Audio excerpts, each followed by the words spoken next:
దేవుని బిడ్డలారా, లోపల పైకేమో గురువులుగా, బోధకులుగా, పైకేమో ఏమండి అన్ని చోట్ల అన్ని రంగాల్లో ఉన్నారండి. అన్ని చోట్ల అన్ని మతాల్లో అన్నిట్లో ఉన్నారండి.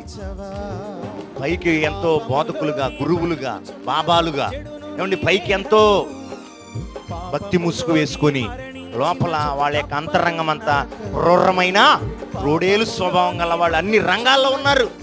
దీనిలో ఉన్నారు, దానిలో లేరంటానికి లేదు, అన్ని రంగాల్లో ఉన్నారండి. ఏమండి చదువు చెప్పే గురువే, లేదా మంచి విద్యాబుద్ధులు నేర్పాల్సిన గురువే కంచే చేను వేసినట్లుగా అయిపోయింది వాళ్ళ. ఎంత విచారం, ఎంత విచారం. జాగ్రత్త ప్రియ దేవుని బిడ్డలారా, పైకి సౌమ్యంగా కనపడుతున్నారు, పైకి చాలా భక్తిగా కనపడుతున్నారు, పైకి చాలా వినయ విధేయత కలిగిన వ్యక్తులుగా కనపడుతున్నారు. లోపల అంతరంగం అంతా కూడా క్రూరమైనటువంటి తోడేలు స్వభావాలు కలిగి మనుషులు జీవిస్తా ఉన్నారు. ఎంత విచారం. జాగ్రత్త, ప్రభు హెచ్చరిస్తారు.